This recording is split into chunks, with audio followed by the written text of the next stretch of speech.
कितनी बेटियां हैं कौम की जिन्होंने अपना आइडियल सैयदा फातिमा को बनाया हो या सैयदा ज़ैनब को बनाया हो। नहीं, आज कोई किसी टिकटॉकर को फॉलो कर रही है, कोई किसी इंस्टाग्राम और फेसबुक पर बेहुदा रील बनाने वाली लड़की को फॉलो कर रही है। हमारी बहन बेटियां सैयदा ज़ैनब या सैयदा फातिमा को फॉलो करना छोड़िए। आज जो लिबास पहनती हैं, आज जो कपड़े पहनती हैं, वो भी एक्ट्रेसेस के मुताबिक खरीदे जाते हैं। फला फिल्म में, फला मूवी में फला हीरोइन ने ये कपड़े पहने थे, उसी हिसाब से कपड़े लाए जाते हैं। अल्लाह अकबर। हम मुद्दई तो हैं मोहब्बत हुसैन के, लेकिन हमारी मस्जिदें खाली मिलेंगी। ये कितनी बड़ी बस्ती है, ये कितना बड़ा शहर है। मस्जिदों में जाके देखना 15 से 20 नमाजी मिलेंगे, मुश्किल से 25 नमाजी मिलेंगे। मैं पूछना चाहता हूँ, क्या हम वाकई हुसैनी हैं?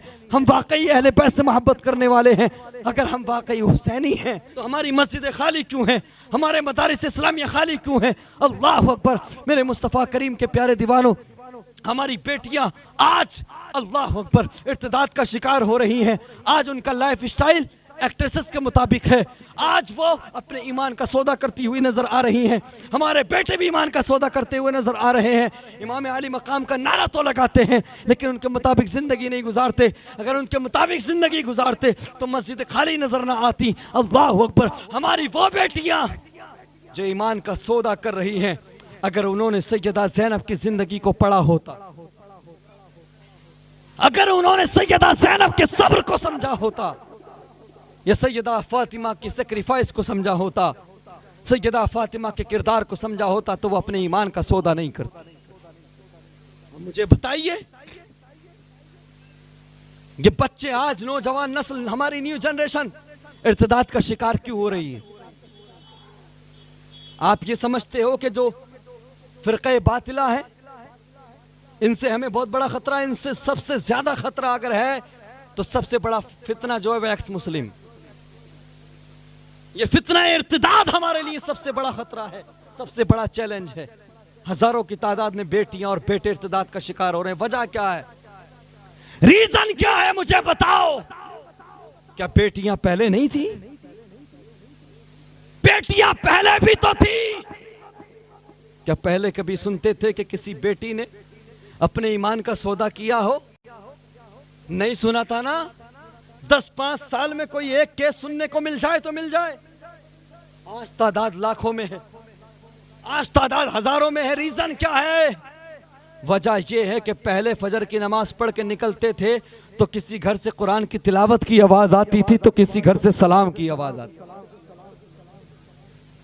पहले घरों से कुरान की तिलावतें करने की आवाज आती थी, नमाज पढ़ती थी बच्चियां, कुरान की तिलावत करती थी, दीन सीखती थी घरों के अंदर, नाते मुस्तफा पढ़ी जाती थी। आज घरों से कुरान की तिलावत की आवाज नहीं आती, बल्कि आवाज आती है तो गानों की आती। फजर छोड़िए, चाहे जो नमाज पढ़ के निकल जाए, अगर आवाजें आती है तो तिलावत कलामुल्लाह की नहीं, आवाजें आती हैं तो फेसबुक और इंस्टाग्राम की बेहुदा रील्स चलाने की आवाजें आती।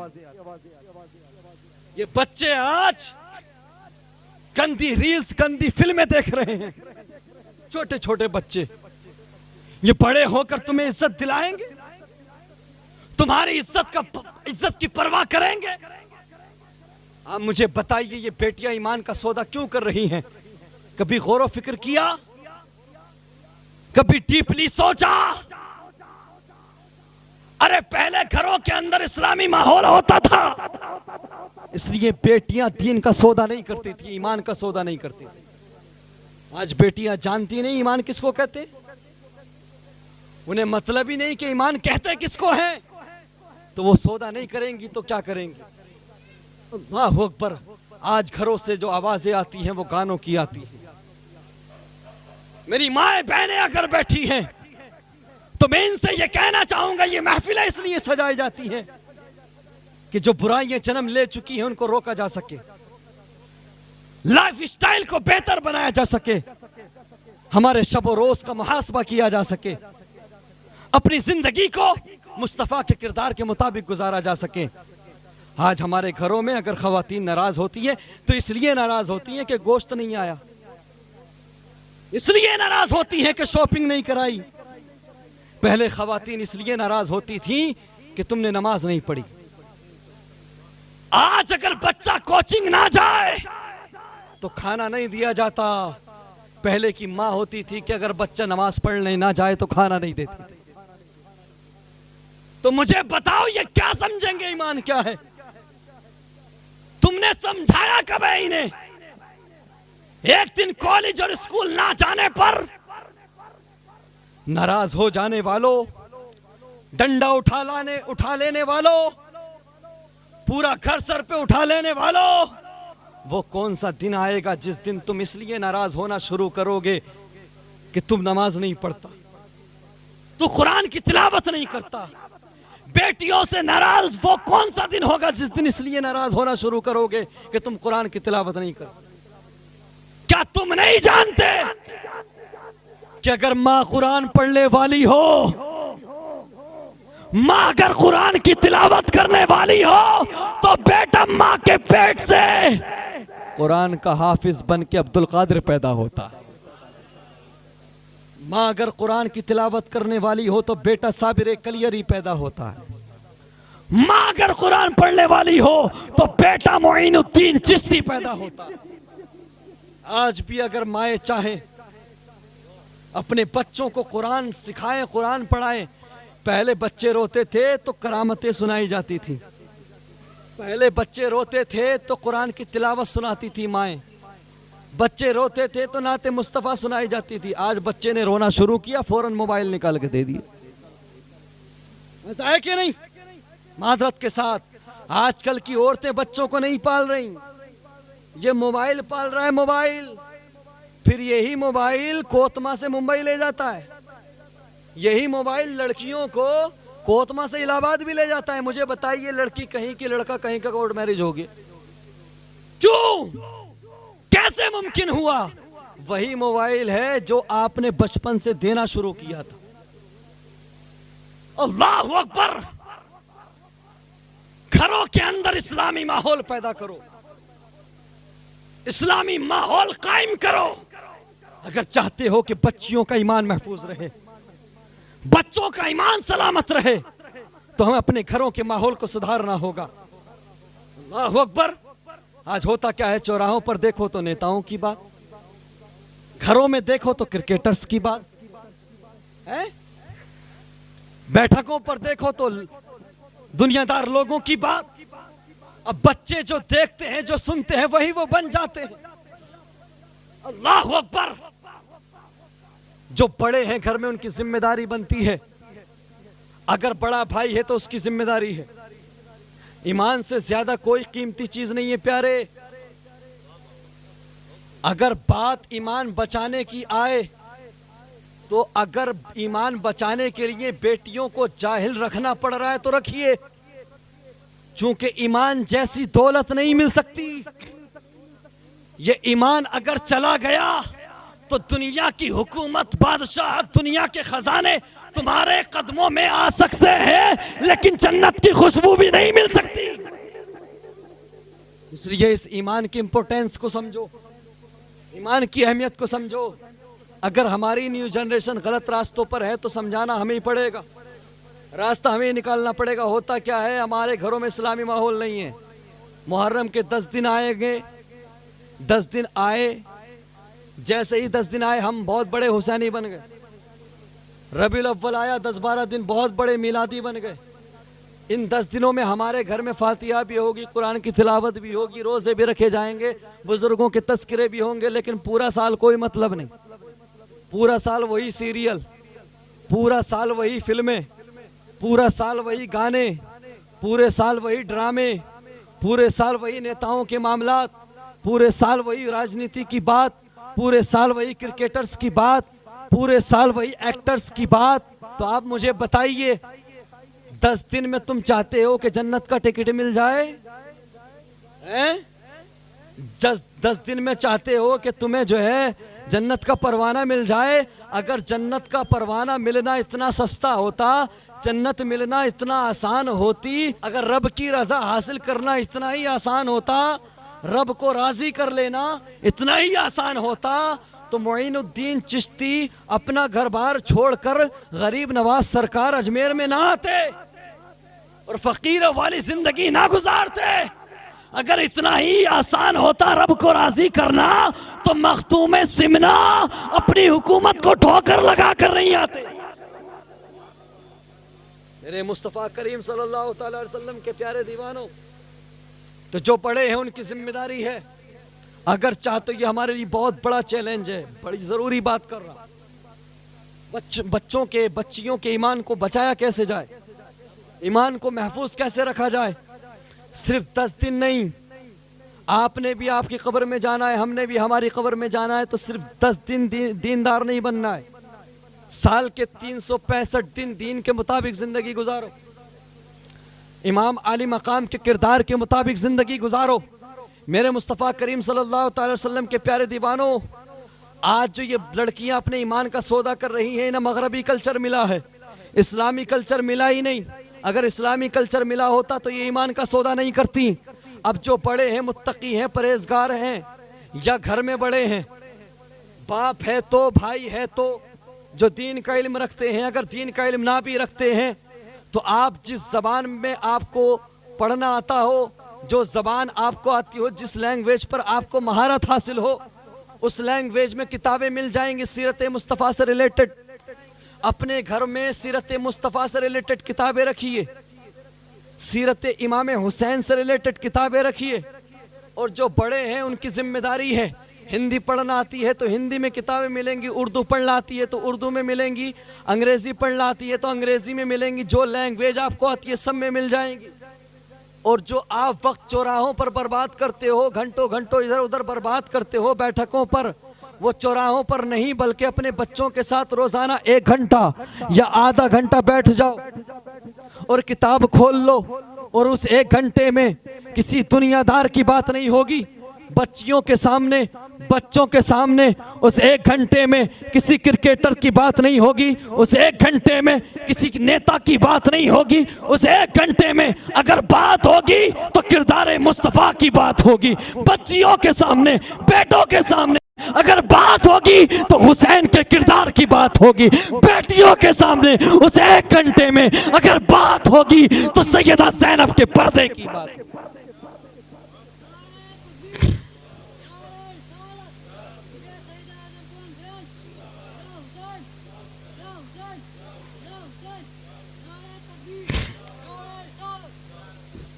मेरे मुस्तफ़ा करीम के प्यारे दीवानों, जरा तस्किरा तो करो सैयदा ज़ैनब के सब्र का अपनी बच्चियों के सामने। फिर मैं दावा करता हूं ये अपने ईमान का सौदा नहीं करेंगी, बल्कि तुझे जिंदगी में भी इज्जत दिलाएंगी और मैदान महशर में सैयदा ज़ैनब के सदक़े में जन्नत का परवाना दिलाएंगी। और मेरी बहन बेटियां सुने, अगर वो आई हैं इस महफिल में, कान खोल कर सुने और जाने के बाद अपनी सहेलियों से, अपनी फ्रेंड सर्किल में ये बात रखें और उनको समझाएं, इस दुनिया को सब कुछ मत समझो। आज तुम ड्रेसेस सिलेक्ट करती हो, चूज करती हो तो एक्ट्रेसेस के अकॉर्डिंग, आज तुम कपड़े पहनती हो, लिबास पहनती हो तो अदाकारा के मुताबिक। सुनो, ये जिंदगी तुम्हें इसलिए नहीं मिली थी, याद करो उस दिन को। आज अगर तुम हीरोइन के मुताबिक, अदाकारा के मुताबिक जिंदगी गुजारोगी, अगर सैयदा फातिमा ने मैदान महशर में चेहरे को फेर लिया तो क्या हो, सैयदा ज़ैनब ने मुंह मोड़ लिया तो क्या होगा। बेटियां याद करें उस दिन को, महशर का मैदान होगा, हम भी होंगे वहां, आप भी होंगे। बेटियां कान खोल कर सुने और अपनी दिल की तख्ती पर लिख कर ले जाएं।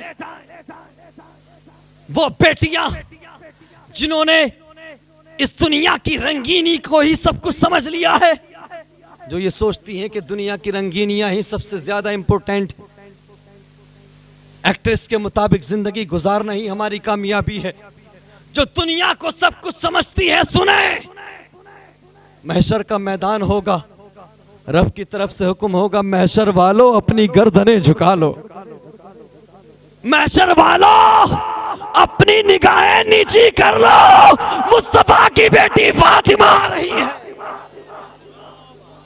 जब मुस्तफा की बेटी सैयदा फातिमा आएंगी तो तमाम अहले महशर को नीची नजरें करने का हुक्म होगा, निगाहें झुकाने का हुक्म होगा। उसके बावजूद सैयदा फातिमा तैयबा ताहिरा को 70,000 हूरों के झुरमुट में गुजारा जाएगा। 70,000 हूरों के झुरमुट में जन्नत ले जाया जाएगा।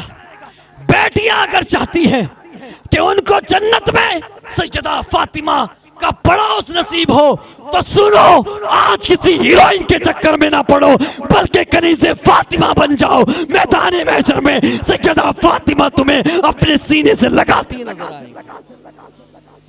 हाँ, सैयदा तैयबा ताहिरा सैयदतुन निसाए अहलल जन्ना, हजरत फातिमा ज़हरा की कनीज़ बन जाओ तो दुनिया में भी कामयाब हो जाओगी, आखिरत में भी कामयाब हो जाओगी।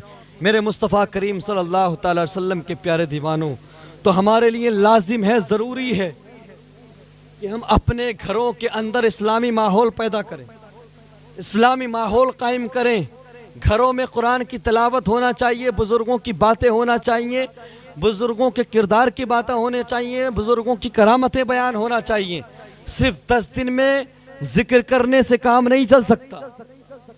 अगर इनकलाब चाहते हो, बदलाव चाहते हो, तो याद रहे, अगर ईमान बचाना चाहते हो अपनी आने वाली नस्लों का और ये जो न्यू जनरेशन है इनका, अगर ईमान को बचाना है तो अपने घरों को सुधारना होगा, अपने घरों के अंदर इस्लामी माहौल कायम करना होगा। हालात ये हैं कि वहीं बाप भी मौजूद है, बेटा भी मौजूद है, बीवी भी मौजूद है, सास भी मौजूद है और सबके सामने गंदी फिल्में चल रही, फहश फिल्में चल रही हैं, फहश सीरियल चल रहे हैं, लेकिन किसी को कोई मतलब नहीं। बाप भी देख रहा है, बेटा भी देख रहा है, बेटी भी देख रही है। आज जब तुम कहते हो ना कि यार थोड़ी बहुत आज़ादी भी होना चाहिए, ये आज़ादी नहीं है, ये तबाही है। ये इसी आज़ादी का नतीजा है जो आज बच्चियां अपने ईमान का सौदा कर रही हैं। मुझे बताओ, क्या आपने सुना कि इस्लामी तालीम जो बच्ची हासिल कर चुकी हो, कुरान और हदीस का इल्म रखती हो, इस्लामी तालीम जिसे आती हो, जिसने हासिल की हो, जो इस्लामी मालूमात रखती हो, कुरान पढ़ने वाली हो, हदीस का इल्म रखने वाली हो, क्या कभी ऐसी लड़की ने ईमान का सौदा किया? नहीं किया। मैं चैलेंज के साथ कहता हूं, ये जो ईमान बेचने वाली है, ईमान का सौदा करने वाली है, ये वो है कि जिनके माँ बाप ने जिन्हें आज़ादी के नाम पर खुले सर बाजार में घूमने दिया था, कोचिंग और कॉलेज के नाम पर जिन्हें आवारागर्दी करने की इजाजत दी। आप अगर तालीम दिला रहे हैं, दिलाइए, लेकिन कायदे के साथ। अगर आप कॉलेजेस और यूनिवर्सिटीज नहीं जा सकते देखने के लिए, उनको लाने और ले जाने के लिए, छोड़ने के लिए, तो जरूरत नहीं, घर में बिठा लीजिए। अगर आप कोचिंग खुद साथ में लाने और ले जाने नहीं जा सकते, तो जरूरत नहीं, इस तालीम की घर में बिठा लीजिए। क्योंकि अगर जाहिल रह जाएगी तो दुनिया जाहिल कह देगी, दुनिया जाहिल कह देगी। लेकिन अगर ईमान चला गया, दुनिया जाहिल कहे या काबिल कहे फर्क नहीं पड़ता, लेकिन अगर ईमान चला गया और सैयदा ज़ैनब ने बेटियों से, सैयदा फातिमा ने अगर चेहरे को फेर लिया, मैदान महशर पूछ लिया, क्या मेरे नाना जान की शरीयत पर, सैयदा ज़ैनब ने अगर पूछ लिया कि मेरे नाना जान की शरीयत पर अमल करना इतना मुश्किल था कि तूने अपनी जिंदगी मगरबी कल्चर के मुताबिक गुजारी? बेटियां सुनो, अगर तुमसे सैयदा फातिमा ने सवाल कर दिया कि अगर बाबा की शरीयत पर अमल करना मुश्किल होता तो फातिमा के लिए होता। अल्लाहु अकबर। सैयदा फातिमा का आप जिंदगी का हर चैप्टर उठाकर देखें, हर पहलू पर गौर व फिक्र करें, सब्र से लेके पर्देदारी तक हर एक चीज में यकता नजर आती है। मुझे बताओ बेटियों, अगर ये दुपट्टा सर पे रखना बोझ है, अगर ये दुपट्टा बुरा है तो ये तो खातूने जन्नत के सर पे भी था। अगर ये बुरा होता दुपट्टा, तो क्या जन्नत की खवातीन की सरदारा के सर पे ये दुपट्टा होता? अगर पर्दा करना बुरा होता तो क्या कायनात की सबसे बड़ी शहजादी करती? कायनात की सबसे बड़ी शहजादी, सबसे कीमती शहजादी, सबसे मयारी शहजादी, सबसे आला नसब शहजादी, अल्लाह अकबर, जिनके बाबा सरदार अंबिया, जिनका शोहर अली मुश्किल कुशा, जिनके बेटे हसनैन करीमैन, जिनकी माँ खदीजतुल कुबरा, वो सैयदा फातिमा ने अपनी ज़िंदगी गुजारी तो कुरान और हदीस के मुताबिक गुजारी, इसलिए कि आने वाले क़यामत तक आने वाली मुस्लिम बच्चियों को ज़िंदगी गुजारने का तरीक़ा मिले। शऊर ज़िंदगी, शऊर बंदगी हमारी बेटियां सैयदा फातिमा की ज़िंदगी से हासिल करें। अपनी बेटियों को अगर आप दुनियावी तालीम दिला रहे हैं तो नज़र रखिए, दिलाइए, आपकी मर्ज़ी, आप जानें, लेकिन साथ ही साथ इतना दीन ज़रूर सिखा दें, इतना कुरान ज़रूर सिखा दें कि जब कल को उसकी शादी हो जाए, जब अल्लाह उसे बच्चे दे तो बच्चों को चुप कराने के लिए उसे मोबाइल का सहारा लेने की ज़रूरत ना पड़े, बल्कि जैसे ही बच्चे रोएं कुरान की कोई भी सूरत पढ़ के सुनाए। इतना दीन ज़रूर सिखा दें कि वो अपनी नमाजों की पाबंदी कर सके, नमाजों को ठीक से पढ़ सकें। इतना दीन ज़रूर सिखा दें कि वो ईमान की अहमियत को समझ सकें। मेरे मुस्तफ़ा करीम सल्लल्लाहु अलैहि वसल्लम के प्यारे दीवानों, अब आ गए हैं इंशाअल्लाह, अब आगे आपसे रोज़ गुफ्तगू होती रहेगी। मैं समझता हूँ कि अब इस गुफ्तगू को यहीं पर ख़त्म कर दिया जाए। अल्लाह तबारक व तआला हमारे इस महफ़िल को कबूल फ़रमाए। व आखिर दावाना अल्हम्दुलिल्लाहि रब्बिल आलमीन व मा अलैना इल्लल बलाग।